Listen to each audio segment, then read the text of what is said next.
Another Lib Dem by-election victory or a Tory defection may not be needed, though. Fintan O'Toole, columnist with the Irish Times, says that the key to blocking a no-deal Brexit lies in the hands of an Irish political party, of Sinn Féin, who holds 7 seats at Westminster, seats which they've never taken up.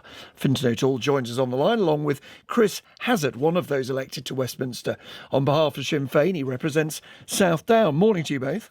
Good morning. Morning. Fintan O'Toole, as you know all too well, Sinn Féin have always boycotted the Westminster Parliament, the parliament of a country they don't accept that Northern Ireland should be part of. Given they've no plans to reverse that, what could they do? So my suggestion is one that respects Sinn Féin's position, right? So I realise that it is quite right for them to say that they got the 7 seats were won in 2017 on an abstentionist platform. I know Sinn Féin's not going to change that position. However, we're in an extraordinary situation for the island of Ireland. This is a huge crisis for both North and South. We're talking about, in the event of a no-deal Brexit, the loss of maybe 90,000 jobs and huge political implications, of course, for the peace process. So this is an extraordinary situation. And the fact is, because of the numbers that you mentioned, Sinn Féin's 7 seats could absolutely transform the situation at Westminster. But if they're not taking them up, they're not filling those seats, what can they do? So what they can do is they can get together with the other anti-Brexit parties in Northern Ireland. Remember, there is an anti-Brexit majority in Northern Ireland. People may not realise that because of the prominence of the DUP, which is in favour of Brexit. And they can agree that all 7 of the Sinn Féin MPs will stand down, will trigger by-elections in September. And the 4 anti-Brexit parties, Sinn Féin, the SDLP, the Alliance Party and the Greens, will put up a single candidate in each of those constituencies. And that candidate would have 2 qualifications. One is that it would be a non-partisan distinguished person in another field, right? So somebody who would command cross-community support. And secondly, they would agree, and this is, I think, crucial, and I think why Sinn Féin should really think about this, they would agree to stand down at any time that Sinn Féin wants, right? So effectively, Sinn Féin is lending them those seats. So, in other words, they couldn't block those seats for the future. Yes, let's put the idea, and I'll come back to you, Fintan, to talk about it in more detail. Let's go over to Chris Hazzard now, though. One of those Sinn Féin MPs. How do you react to the idea? Well, morning. I read Fintan's piece last night. It's certainly a piece of creative writing, but I think, however, sadly, it's an expedition in fantasy, which isn't grounded in the reality of the political situation that we face. Why? Firstly, Fintan presupposes that the nationalist community, those Irish citizens of us living in the north of Ireland, are prepared to engage in Westminster electoral politics at any level. But recent Westminster elections have demonstrated that abstentionism actually transcends party lines. It goes much further than the Sinn Féin base vote. I myself am an example of this.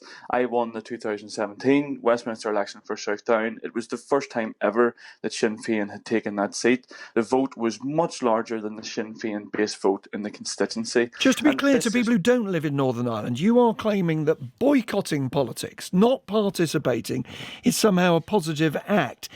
Isn't that hard to sustain when a no-deal Brexit, you believe, would cause such damage to you, to your constituents, to Ireland as a whole? But you misrepresent active abstentionism. We do not boycott politics. I do everything that another MP will do apart from go into a committee room or go inside the chamber. So we have offices in London. We engage with the British government. We engage with opposition parties on a regular basis. We are in Westminster every single week. We engage with the Irish diaspora. We engage across the world with governments. Sure, but on the one issue, sorry, just let me finish this point. You've seen a very strong line coming from the US administration. This is through direct engagement from Sinn Féin to our counterparts in America, direct engagement in Brussels. Active abstentionism is an active participative politics that people here in increasing numbers are bought into, and there's no surprise that the people of Ireland have come to a position where they do not expect to find any solution to the Brexit farce in Westminster. This is a farce. Okay, let me put that to Fintan O'Toole. We're running short of time. And I would finish just on one point. You don't need to finish because I'll come back to you. Fintan O'Toole, answer that point from Chris Hazzard. Answer the Well, point for Chris. the term active abstentionism in this context is an obvious tautology. We're talking about an extraordinary situation. I'm sure Chris would accept that. This is a situation where his constituents, where real people's jobs, real communities, the future of a lot of people on the island is profoundly affected by what happens at Westminster in the next 3 months. This is the reality, the political reality that people are facing.